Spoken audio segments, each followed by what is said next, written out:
Hello, and welcome to the Radiant Mission Podcast. My name is Rebecca Toomey, and I'm here with my amazing sister and co-host, Rachel Smith. Hey guys. We are on a mission to encourage and inspire others as they're navigating through this life and with your relationship with Christ. Today, we are going to be continuing a conversation that was started a few weeks back on one of our episodes with Carrie Flanagan.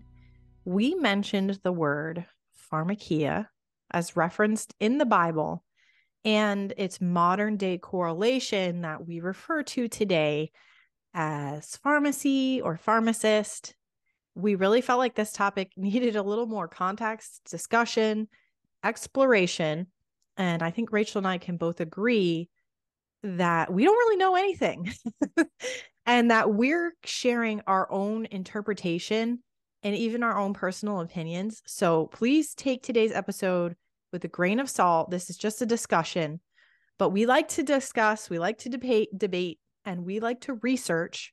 So we thought this would be an interesting topic to dive into. I also want to put a disclaimer that I should probably put this on every episode. We are not and never giving any medical advice. So anything medical related in this episode is purely conversational. Yes, So, absolutely. Yeah, nobody needs to come for us. These are our opinions. We have a right to our opinions.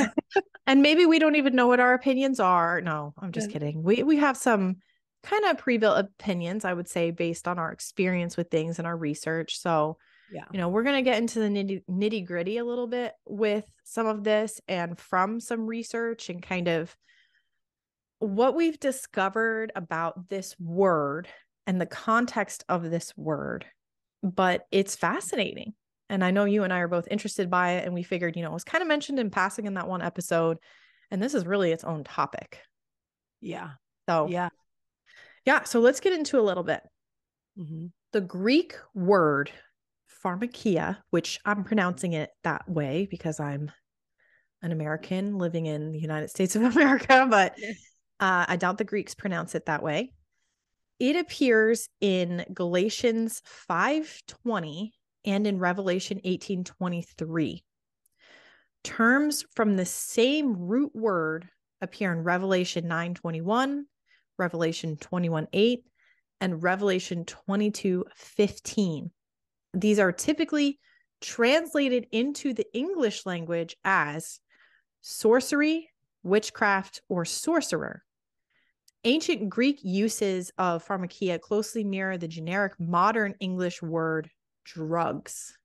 The same Greek root word produced English terms such as pharmacy and pharmacist.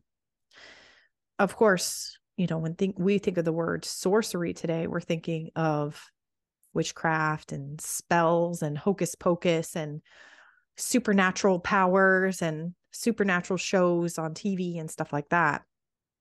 And I know, Rachel, you have some notes about this idea of sorcery from a biblical context. Yeah. So a few things that from my research is, and I'm going to read this from this website directly. It's from Online Etymology Dictionary. Yes, which is where we got a lot of our research from. Yeah. One thing that I kind of wanted to touch on a little bit is like why we use the word pharmacy in our English language. And a lot of there's a whole topic in and of itself is where all of our words come from in English. We can see for sure that a lot of our words come from the Greek and also the Latin. Mm-hmm. So I kind of wanted to look into why we use this word in science and medicine. It's very interesting to me that the word pharmakeia in Greek was akin to sorcery. Right. And that it was chosen to be used in terms of pharmacy and in terms of drugs. And so I think that's what we were interested in is where did this shift happen? And is there a correlation between the idea of a spell or sorcery and drugs? Right. Yes. So from the etymology dictionary online is similar to what you read, is pharmakeia is a preparer of drugs, a poisoner, a sorcerer. It's from pharmakeion, a drug, a poison, filter, charm, spell, enchantment. Becus, that's I don't know who that is, but there's someone they're referencing, writes that the original meaning cannot be clearly established and the word is clearly pre-Greek.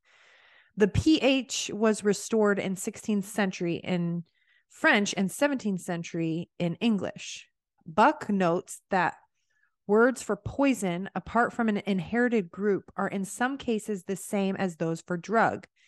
In addition to the Greek word, he has Latin venenum, poison, earlier drug, medical potion,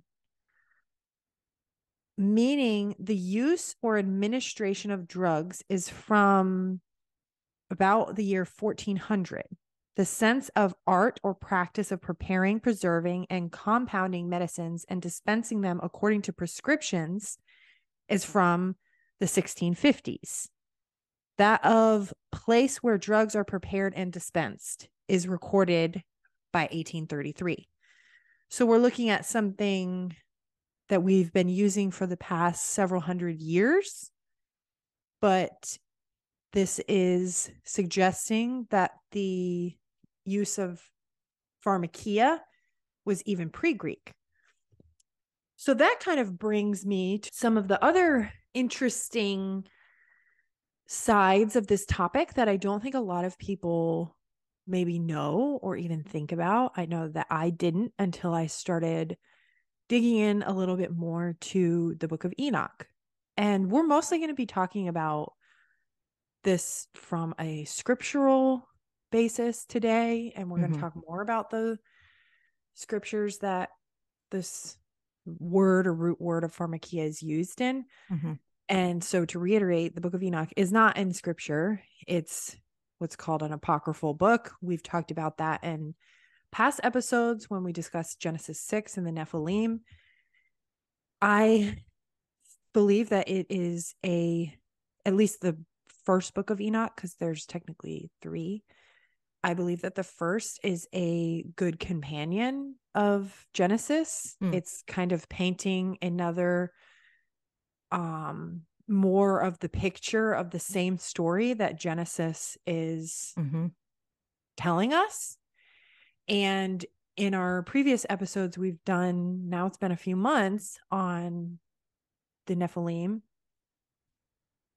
I talked about from, in Genesis 6, it talks about how the sons of God fell from heaven and they took human women as their wives, and they're, procreated, and their offspring were what is called the Nephilim, or giants. That's where this concept that's all over the Old Testament comes from.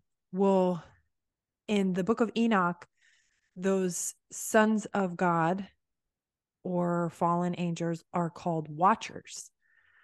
And I know I read from Enoch 6 and 7, I believe, or maybe it was just 6 in that episode. So if you haven't listened to that episode, I highly recommend going back. That's what I was just going to say is if you haven't listened to that before listening to this, that's okay, but definitely go back and listen. It starts in episode 3, but really the meat of it is in episode 4 and then again in 5.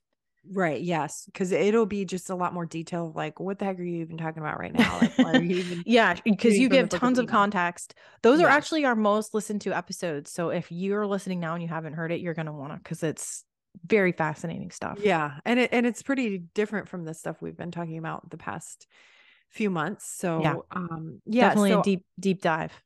So I'm just going to read short few sentences from Enoch, first book of Enoch, chapter 7, because I think it will just kind of add a layer to this conversation on pharmakeia. So this is coming right off of 6, when the watchers fell, and it has just the end of chapter 6 names them all. I think there was 22 or something like that. So, and all the others together with them took unto themselves wives, and each chose for himself one. And they began to go in unto them and to defile themselves with them. And they taught them charms and enchantments and the cutting of roots, and made them acquainted with plants. And they became pregnant, and they bare great giants whose height was 3,000 ells. I don't know what that is. So it kind of goes Sounds tall. on. Yeah.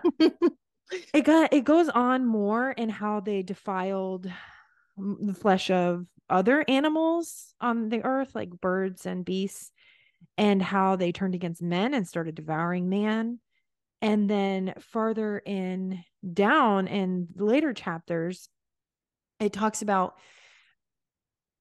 to just give a summary, that the Watchers not only taught the humans that what I just read, charms, enchantments, and the cutting of roots, but they also taught them other technology like metallurgy, weapon making, and about war.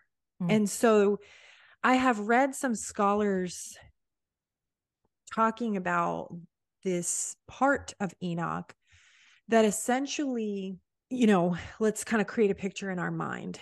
These divine beings, because this is what was then all of the pagan nation worshipped as their little g gods.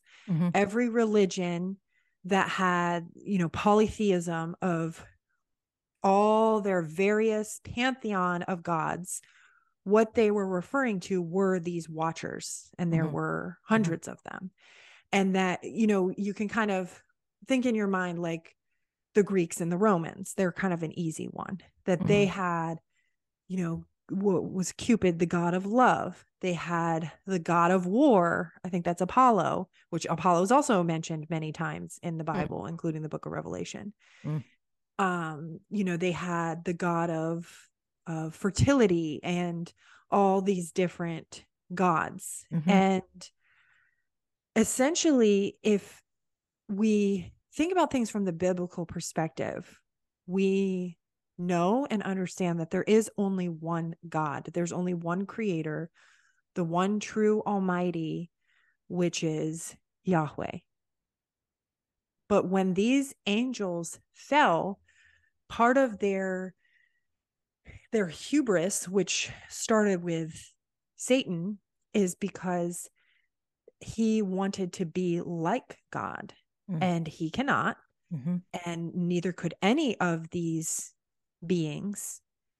And so they rebelled against God and came to earth, and their goal instead was to get humans to worship them instead of the one true God. And this is what we see all over the Bible, is idolatry. Yeah. And this is where demons stem from. This is one of the greatest, it is one of the greatest sins defined in the Bible and even talked about in the New Testament, that these watchers defiled themselves with humans. So to go back to that picture that I wanted to paint, is imagine being one of these humans, thousands and thousands of years ago, and these very powerful beings just walk up, a big crowd of them show up, and they have technology, and they're beautiful. They're not ugly, monstrous creatures. They are like us humans, but more. They're more beautiful. They're more powerful, and they have technology that humans of the time did not have. And they strike up a deal that if you trade your daughters with us, we will give you weapons. We will give you what I just read as defined, charms and spells, and showing them the cutting of roots and trees. So what some scholars have deduced from what that means is this is where magic, sorcery, medicine comes from. This is the genesis of that in human history. So it existed before, but it was the watchers, it was the fallen angels who taught this to human when they intermingled and then went on to commit even more atrocious sins against Creator Yahweh. And this was terrible in his sight. And this then led to him flooding the earth to start over again with genetically pure humans. But the watchers are in chains under the earth now, but the disembodied spirits of their children, the Nephilim, still have access to us in the spiritual realm. And that's, a little bit of what we get into on that episode 3 and 4 that we mentioned. Definitely listen to those episodes, because I know that this can seem almost overwhelming, because this isn't the kind of stuff that we talk about at church on Sunday, and we talk about that a little bit in some of our previous episodes, that sometimes service can be kind of soft at a lot of churches, or what we kind of refer to as cotton candy, that, they're, and in many ways it has to be, because if you were to expect new people that have never heard the word of God before to come into church, and then you're talking about all this wild stuff, it's it gets away from the message of Christ. And that's why a lot of Christians, I think, don't want to go there, because they're like, well, we got to just focus on Jesus. But the Bible as a whole was given to us for a reason, and that's to really explore it and understand and learn from it. And I find it interesting that, I didn't know any of this stuff until I was in my 30s. And I was raised in the church. We were both raised in the church, and it wasn't something that is always talked about. So if this is new, you're listening and you've never heard this stuff before, and you're like, what are you guys talking about? It's in the Bible, read it. Now, obviously the book of Enoch is a companion to, but it details a little bit more of some of the references, like she said, in Genesis, and then also again in Revelation, some of what we see. So it is very fascinating that the watchers are the background for teaching charms and spells. Of course, I latched on a little bit to the cutting of roots and trees, because to me, I almost think of it this way. It was like humans hadn't figured it out yet. Actually, Mike and I were talking about this in the car today, about just how a lot of times people worship creation and not the creator. Yeah, which is witchcraft. And he clearly created such an amazing world and system. I forget what he used to say. There was a Christian scientist, Kent Hovind, back in the day, who used to say, you really think that the world came from a swirling bowl of goop or soup or whatever? And when you really think about how our ecosystems work, that would be impossible for it to come from a swirling bowl of nothing, because everything works together. And the way I kind of see this roots conversation is almost like humans were on this planet and they figured out a bunch of stuff, but they didn't know everything. And these angels, they were side by side with God and in heaven. And they're like, man, that's cool. God created red raspberry leaf and it can tone a woman's uterus.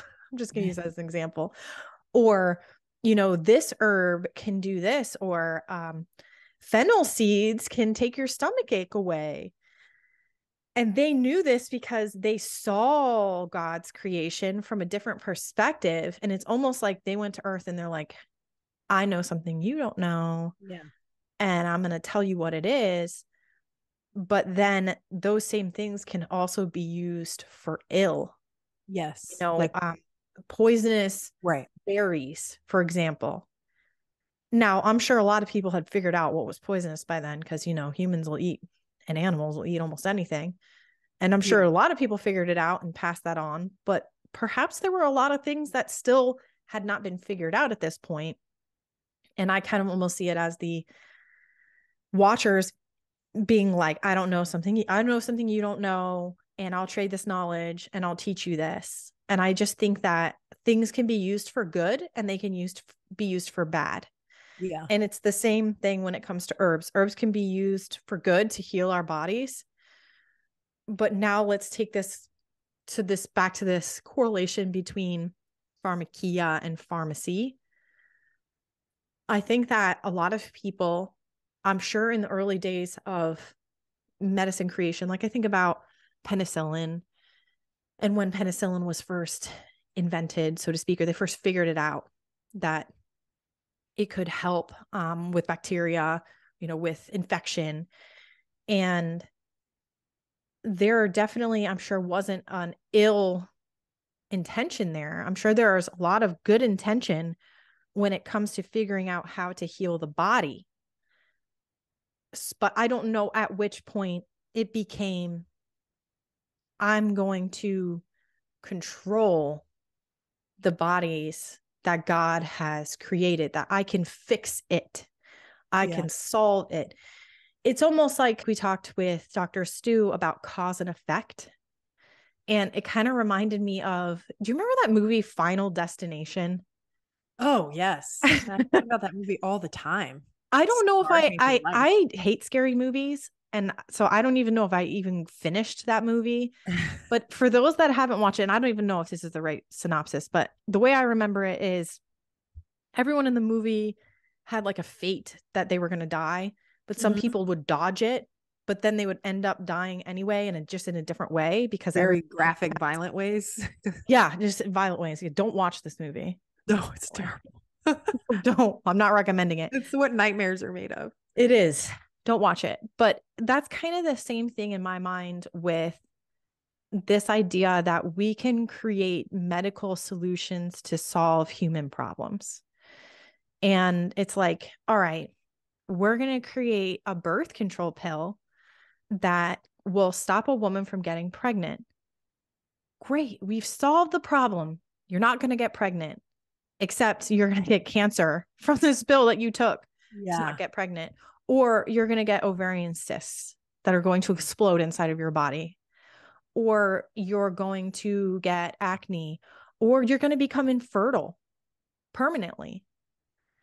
And it's a cause and effect that I see happening. And that's where I question the difference between it and sorcery. Now, let me just put out there, I'm talking. That's all. I'm just talking. I'm not condemning anything that any person takes. But I, like Dr. Stu said last week, his whole thing is about informed consent. Yeah. And that's mine too. Is know what you're taking and why you're taking it and the cause and effect, and question whether or not it's worth it for you in your situation. And I don't know anyone else's situation, so I can't speak to anyone's scenarios, and I won't because I'm not a doctor. But it's the kind of thing that I think we are programmed as a society to be so comfortable with drugs and pharmaceuticals that we don't question it, because it's not something that you do. Your doctor prescribes you a medicine for, let's say it's high blood pressure, and you take it. And you don't know the cause and effect that that's going to have on you. You don't know that that could make you at a higher risk for having a stroke. And you think, well, does it matter? But I think that this is where we just all need to do our research and question, what are we trying to get out of this? Like, nobody gets out of this life alive. All of us are going to pass. All of us are going to perish. Are we just trying to save ourselves for an infinite amount of time? And my perspective on a lot of medicine has changed dramatically over the last couple of years, to where, I wouldn't go to a hospital unless it was like dire emergency scenario. But even then, I have a hard time, because now I have a hard time with the idea of blood and that type of thing. Like, I'm not feeling good about my life force. The life of the body is in the blood. Yeah. That's in the Bible, about it even being drawn, let alone me putting someone else's blood inside my body. I've done it before. I've donated blood. But right now in my life, it's something I'm questioning. And I've had a couple of people that, are close friends and family that are like, well, what would you do if you got cancer? I'm like, first of all, I would never know I had cancer because I wouldn't get any of the screening done to know if I have it. But second of all, 50% of people get cancer. Everybody gets cancer. And I know that what radiation does to people.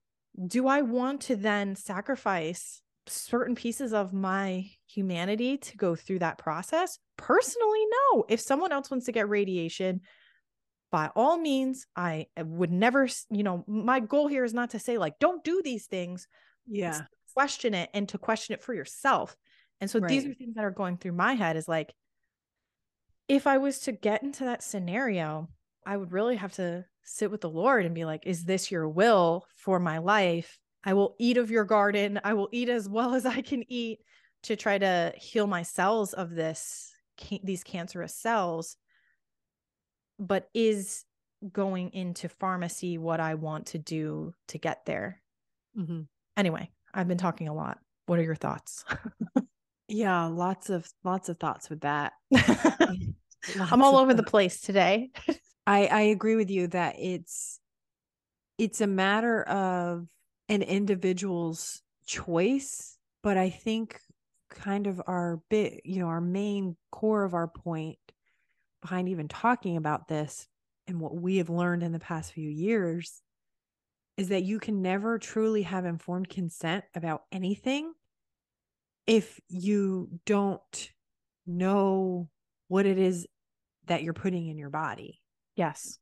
And that's part of what seems deceptive about the pharmaceutical industry of today, is that there's not a whole lot of informing going on.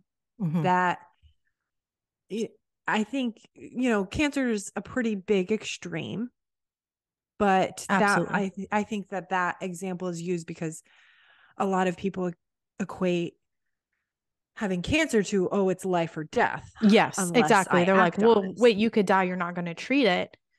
And I think my mentality is if I were to get a life-threatening type of cancer, my our uncle passed of stage 4 lung cancer. And he didn't know he had it until it was way too late. And it was horrible. But at the same time, like, would he have chosen to go through chemotherapy? I don't know. And if he would have, I would have supported him because he's my uncle. Right. But if he also would have said, you know what?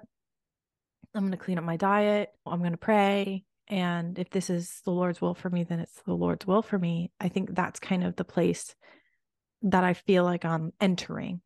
I guess I shouldn't say there's any absolutes, but it's hard to say because, this is like what's that game? Like, would you rather, because anybody could be like, well, if you found out tomorrow that you had this type of cancer and you have little kids at home, you might make a different choice. Exactly. Yeah. We don't know, but we're also not promised tomorrow. Absolutely. Yeah. And also this is even, if we're going to do the would you rather game, this is even more difficult one, is what if your kid was sick? Yeah. Because it's one thing it's one thing as a, sovereign being over our own body to make a decision on our own health and our own future. And whether that's going through something very painful or dying, but it's another thing as a parent to make that decision for someone that you love more than yourself. Yeah. And so that's where these decisions can be impossibly difficult. And none of us know for sure what we would do unless we were in that situation. Well, this is exactly why faith and our relationship with Yahweh is so pivotal and so important. Right. Because if you're good with God and you are in a good place from that perspective, I think you don't have that same fear over death. I think there's a lot of fear about dying and wanting to live longer, when it's like, if you know the joys of what is waiting for us, you don't have that fear in many ways, Yeah. And I think that that's a difference in the Christian perspective. I think that's what really rocked the world when in the first century, Christians were being martyred left and right, literally being thrown into lions' dens at the Colosseum, and their children being murdered in front of them. And this kind of stuff is still happening today to Christians in certain areas of the world. Yeah. And it's because the message behind the gospel, which is what Christians stand on, is that this life is not it for us. It's an eternity with our Savior. That is our truest life. That's what we're getting towards. And in the past several centuries, Christianity has, especially in the Western world, has become practically a caricature of the past. It's become just as worldly as the rest of the world. It's about comforts of our everyday and pleasures. And the more comfortable and pleasurable you are in your life experience right now, the tighter you hold on to this. Yeah. These people in other parts of the world who are practicing the truest form of Christianity that there is, they're not holding on tightly to this life. They are ready to let go. And I'm not like trying to like lecture us all to feel bad for being born in, you know, modern times. Yeah. Times. It's really just looking at the Bible. We look at what people have experienced and we look at what scripture says, and either we believe this, what it's saying to us, or we don't. And what the Bible says is that this life is a vapor. It says that all throughout the scripture, both Old and New Testaments, that this life is but a vapor. And Yeshua said himself to how does he phrase it? To die is to live. That when you die, you crucify your flesh, your desires, your pleasures, and you live for him. That is truly living. So this is kind of a tangent we've gone on here on this topic, talking more about pharmaceuticals. So to kind of try to tie it all back in together, is there is a wide range, obviously, on pharmaceuticals and how they affect our lives positively or negatively. You know, you kind of brought up what I would say is probably the most extreme example of cancer treatments that's in the pharmaceutical world, but there's probably thousands and thousands more pharmaceuticals that are for just daily stuff. Yeah. Right. To just better your life. Yeah. Right. Like birth control is an example of one of them, of someone who doesn't want to get pregnant and they don't know any other way. And we have let's sidebar this for 1 second, because we could also group that into sorcery. At least I'm going to. This is my opinion coming out right now. I want to group birth control pills into sorcery because there is a natural way to track your fertility. There is a natural way to not get pregnant without having to take a drug. And that is what the world doesn't tell you. And this is my personal opinion on this. So please, you know, bear with a grain of salt. I truly believe that birth control is from the enemy. And it is a tool used to destroy women and their fertility and their future and the relationship between a man and a woman, because it changes even the scent of the other person. Yeah. If you listen to our previous episodes on fertility and birth, you'll hear us talk about fertility awareness method is a method you could use. It has many facets. You could take your basal body temperature. There are other things I'm not going to explain on this, but so look into it, fertility awareness method. But there are things that women could have done 1,000 years ago to prevent getting pregnant because guess what? You can only get pregnant a couple of days out of the month when you're actually ovulating, but nobody talks about this. I shouldn't say nobody. A lot of people don't talk about this because it's easier to take a pill. And that's where I think we have gotten so off track as a society that is our normal, is take the pill for everything, instead of, how did God design these bodies? He's a genius. He created our bodies on a clock, on a natural clock. And if we tune in to how he created that body, we don't need the drug. Right. We can avoid getting pregnant if we want to avoid getting pregnant or need to for whatever reason. Right. Because if you think about it, what is the drug doing? The drug is preventing you from ovulating. It is manipulating your hormones and the natural processes of your body to prevent an egg from being released and fertilized, or to be fertilized. And that is going against the way our bodies were created to work. Yes. And there's going to be your system. Right. So to tie this into sorcery, there's going to be an effect of that. Right. Cause and effect. Yes. So, and so it's like, well, what, just to keep playing on this one specific drug, because there's, like I said, thousands more that are literally just about making our lives easier, more convenient, more pleasurable, is why does birth control have to exist?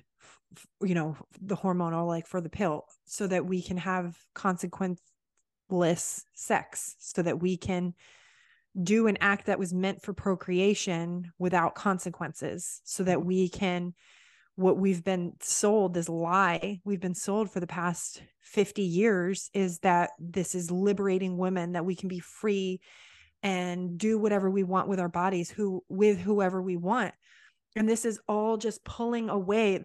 So I'm really saying all this to kind of back up what you're saying, that you believe, and I agree with you, that hormonal birth control is from the enemy, because it's interfering with how women's bodies were designed to work, which then creates a cause and effect for her health, but also a cause and effect for her decisions and mental health. Right. Her mental health too. And you're sold a lie because you think that you're living this consequence-free scenario.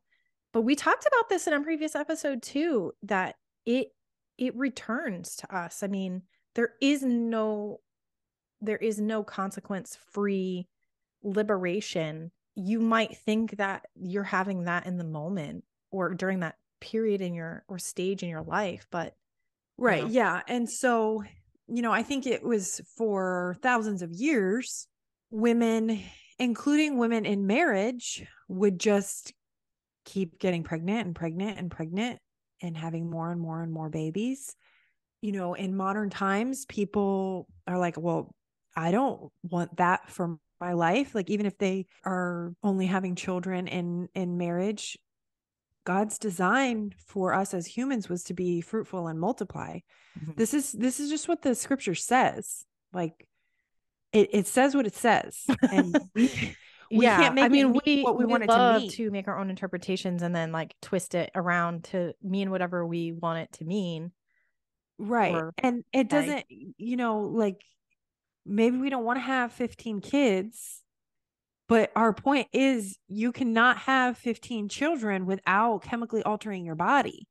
That's a modern invention. And it was invented under this guise of women's liberation, and that it was so dangerous for women to be having babies, and it was so scary to continue to get pregnant, when all comes down to being educated, to being informed. If you are informed on how your body works, and informed on natural processes, and informed on nature and how our bodies respond to natural elements from the earth, like minerals and vitamins, and to truly live healthy lives the way that God designed, we don't have to be getting pregnant every single cycle. There's God's design, and then there is how the enemy has perverted God's design, and how it's not always just Satan. It is also our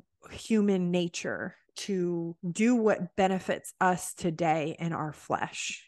Yeah. So yeah, to kind of move on from this, that let's circle it back to the word pharmakeia again, because there was something that I skipped over in our notes. And that is really that a lot of people, I actually found this very fascinating when I was doing research about the term or the word pharmakeia. On Bible Gateway, they said the term sorcery increased by 193% as a search term in 2021 when compared to 2020 due to questions over the new darts that came out. And people wanted to know what the Bible said. They want to know what the Bible says about pharmaceuticals. They wanted to know, is this, oh, I don't know, I guess I could probably say mRNA and not get censored. I don't know. Well, because it's not a typical jab. It's a gene therapy drug. Yes. It's even altering if it was, but let's way. just slow down here, because even if it was a typical one, have we stopped to question the typical ones? Do we really think that God's design is that poor that we need to invent all this stuff to keep us alive? That our Are we survival that weak of a civilization that we would not survive without men and women making cocktails to shoot into our bloodstreams? Right. Yeah. And that's my question. Because actually God created something way more complicated and designed better, and that is our immune systems. And what compromises our immune systems is our environment.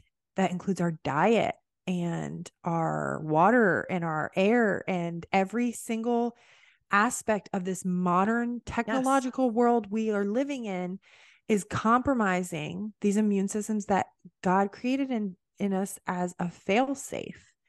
And these injections. And it's like, right. think about how many people have autoimmune disorders.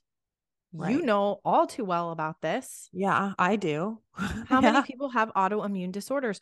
Where did that come from? You know, it didn't just like come out of thin air. Yeah. Yeah. And so, yeah, it's very interesting to me that people are wondering about this more because of this very popular jab that has come out on the market, and there's consequences. It's good that people are questioning it. I wish that they would have sooner. Yeah. But there was just so much propaganda on the media, back and forth, that I think people just got too overwhelmed by what was going on. Speaking of propaganda, this is something I wanted to mention on this topic. Did you know that the United States and New Zealand are the only countries that allow pharmaceutical companies to advertise to the public? Yeah. I've heard people say, like people from the UK or somewhere like that they are visiting America and they see drug commercials for like a prescription drug on the TV, and they're like, what is this? Because they've never seen anything like that, because our government allows drug companies to advertise it on commercials and ads. It's worse than just allows, though. It's worse than allows. Well, they're getting funded. paid. Yeah. They're funded. Our government is funded by these companies. By the pharmaceutical companies. Yes. It should read U.S. government sponsored by. And look at a magazine. If you picked up any magazine from, like a People magazine to a home gardening magazine, Better Homes and Gardens, it's like every third page is a pharmaceutical ad. Yeah. For Botox. Look for it. Next time you open a magazine, look for it. It'll make you sick. and now it's also seeping into social media. I've noticed that literally celebrities like Martha Stewart are being funded by certain drug companies like Pfizer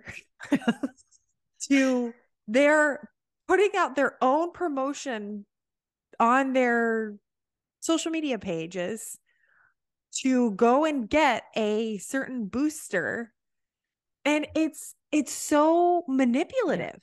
It is. Because then you think of like all the people who adore Martha Stewart, which is interesting in and of itself to me. She's a criminal.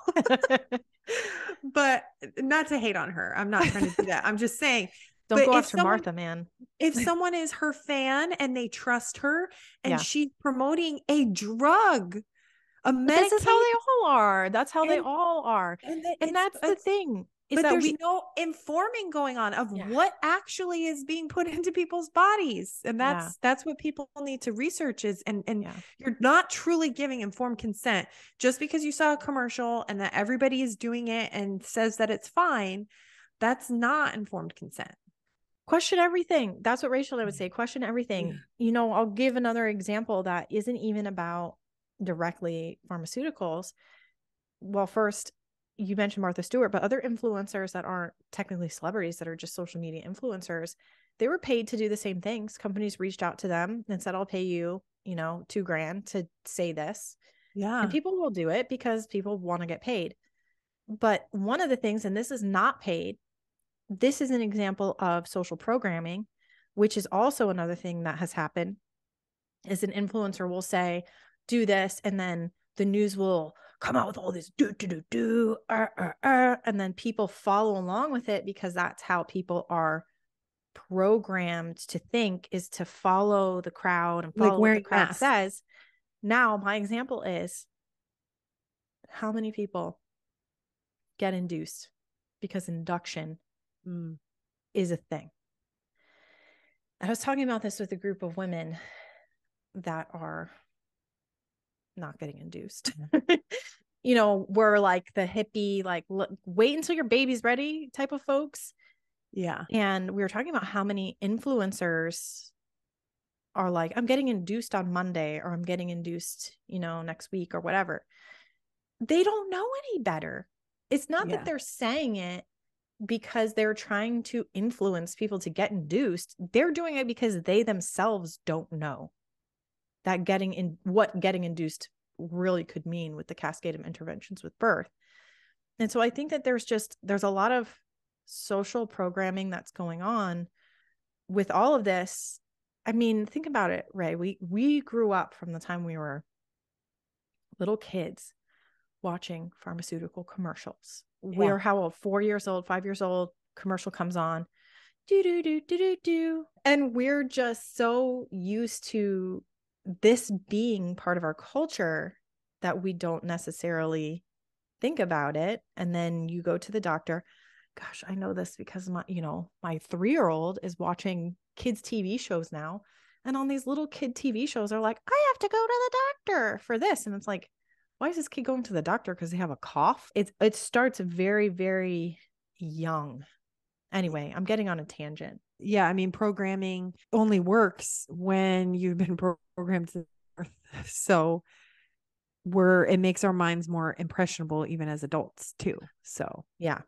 All right. I know we're going off in a lot of directions here. There's a lot we could talk about with this. And I know we've actually had a request to talk about low tox living and things like that, because it's not just about pharmaceuticals. This isn't, Rachel and I aren't going to go after just that. We're going to go after everything. Our water is poison, our food, our skincare, like the life is way more stressful. Living is toxic. Yeah. But we'll talk about that in a future episode. I think that the big thing here is in our episode with Carrie. I mentioned it there, and I want to say it again here, that I am not saying to stop taking every pharmaceutical that you're taking. I'm not trying to give you medical advice. I'm not trying to tell you what to do. Don't listen to me anyway. The reason that I really think Rachel and I wanted to have this conversation is honestly just to encourage you to think. That's it. Like, just think about it. and ask why, and ask, what is the history of this particular thing that I'm taking? Who created it and why? And what is it made out of? Because there's a big difference between taking an herb, like eating it, consuming it, and then them taking the idea of the herb, the chemical compounds of it, and then making it in a lab with other ingredients and putting formaldehyde in it. There's a big difference between that. So this is just to question what it is that you're eating, you're drinking, you're swallowing, the skincare products that you use. We're going to go there later, but yeah, your skin is the largest organ in your body. And when you're slathering this junk on that you don't know what it is, that's a whole other conversation. And it just, I know it can feel overwhelming, but we have to start somewhere, and explore and dive into these topics for yourself is really what I want to say. Do your own research, your own. Don't listen to me. Don't listen to the media. Don't listen to your friends, to your mom, to your sister. Like, do the research and then pray about it. Pray that absolutely. the Lord will reveal the right path for you, because it is so easy to get on the wrong path because of another person and the fear of losing people and friends. Because I'll tell you, a lot of people think I'm insane now. Like, I've lost a lot of friends, and so have you. You're laughing because you have too. Yeah. Rachel and I are basically freaks now, which is fine. I would rather be a freak than poison myself. And that's okay. But I know Rachel and I, this journey for us has meant that the Lord taught us more about food and how some foods can heal and others cause disease. It taught us that plants like dandelion root aren't actually an enemy that you should spray with Roundup. That's also going to give you cancer, but they actually serve an incredible purpose in nature when they're consumed by humans. Yeah. It taught us about how incredible our bodies are, that God created these bodies and he created them to heal. So really, as we wrap up today and finish, just ponder on the products you're using, or things that you've used in the past that have been recalled or have come up in the news as being toxic or a carcinogen due to new discoveries like sunscreen, hint, hint, wink, wink, or this idea of acetaminophen. A lot of people are talking about Tylenol right now and saying, oh, there's a Tylenol shortage. I need Tylenol. Don't worry about the Tylenol shortage. That's a distraction, sis. Go look into the class action lawsuits against Tylenol and it being linked to ADHD and ADD in children and other problems. Yeah. Because the shortage is a distraction from what's really going on. And that's that this Tylenol is poisoning us. But absolutely. Anyhow, Yeah. and if you're thinking like, okay, well, what do I do if I have a headache and I don't feel good? Remember what Paula Carper said when she joined us for an episode. Those are symptoms of a problem. Focus on getting to the root cause of your problem, not covering up or masking your problem with a drug that's only blocking the signals in your brain to your body. Right. Absolutely. And how it functions. So if you have frequent headaches or migraines, or your child has a fever, something is going on. Perhaps that body needs to have the fever in order to heal itself. Or perhaps you're getting headaches because you're exposed to something toxic. Right. This is the time to talk to a dietitian or a holistic doctor and question the other stuff. Right. Absolutely. And tangent. Yeah. Well, that kind of ends the episode, not just the tangent. Anything that you want to add in there, Rachel? Not really. I think that's kind of we just really wanted to give a kind of very brief summary. I mean, I know we've been talking for almost an hour now, but we obviously brief hour-long summary. Right.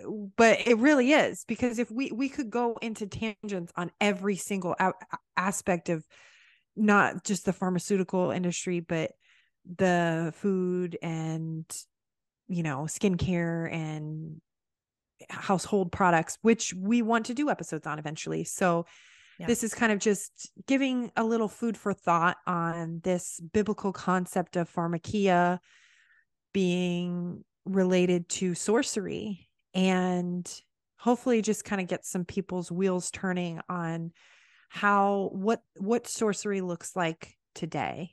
Yeah. And again, this is our opinions and our perspectives, and no, we're not saying that it's all evil and being used for evil.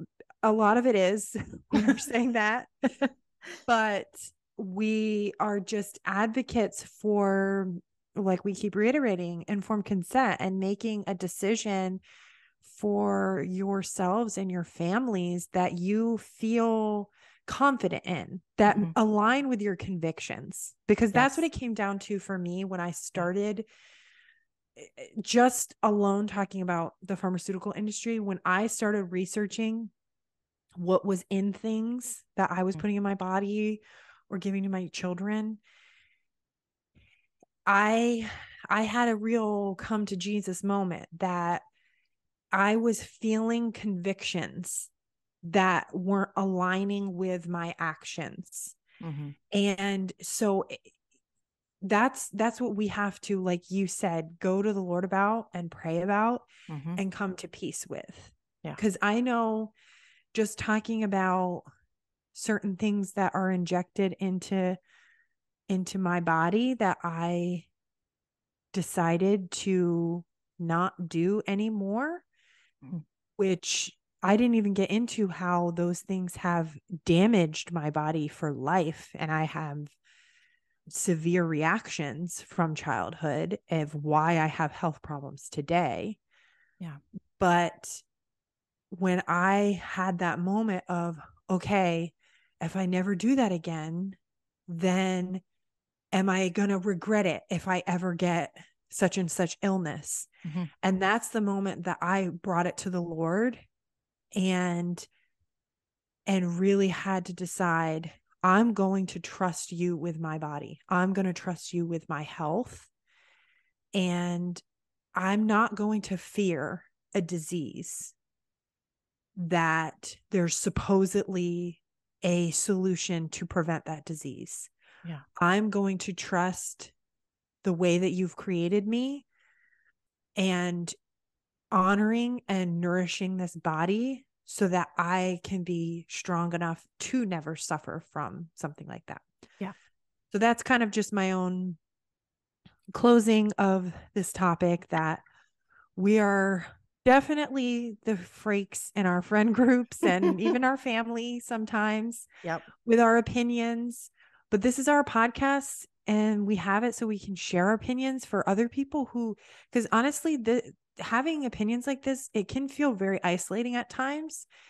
There's times I've felt crazy, especially in the past 2, now going on 3 years, that like the world is going mad and it just, like, I feel like the one who's going the maddest. and it's actually been great. Then you and I share very similar opinions on at least just this stuff, to have someone to kind of go through it with. Because not being a part of the mainstream thought it can just be very lonely. So that's kind of why we want to share about on our podcast, because if you listen to this and you think everything we say is crazy and just a load of rubbish, like, that's totally fine. That's your right to have that opinion. But if you're listening to this and it actually is making sense to you and it makes you feel less alone, that's part of my goal in talking about my worthless opinions. Yeah, I know. We've been waking up is what we say. We've been like waking up to a bunch of things, and it's can be hard to wake up. It can be scary because it's isolating. And when you're like, oh my gosh, have you read this insert? Do you see what it says? And other people are like, who cares? Every insert is like that. And you're like, oh my gosh, but that's not normal. But that's just, you're waking up to separating yourself from this like social programming that we're under.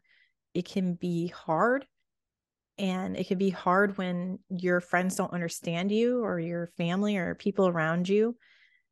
But like Rachel said, if you're questioning things, glad you're here. You're not alone. Question everything. And even if you're not there yet, we'll give you more praying things for you. We'll praying for you, and we'll give you more things to question. Yeah. But stay tuned. But let me just end on this note then. The one thing that we can stand firm on is the Creator, is Yahweh, and that He sent His Son, Yeshua, to save us from not only our own sins, but this sinful state of the world. And that is the truth and foundation of my life. And it's the only thing that I don't question, because I know it for reality. Yeah. So awesome. Thank you, Ray. And thank you for tuning in and being on this journey with us. As always, if you'd like to follow along outside the podcast, you can join the mission on Instagram and Facebook at The Radiant Mission, or on YouTube. And Rachel, I'm going to let you, do you have your notes open today? I'd like you to read our closing verse. Okay, it's Psalm 103, 2-3. Bless the Lord, O my soul, and forget not all His benefits, who forgives all your iniquities, who heals all your diseases. And we're wishing everyone a radiant week. Bye, guys. Bye.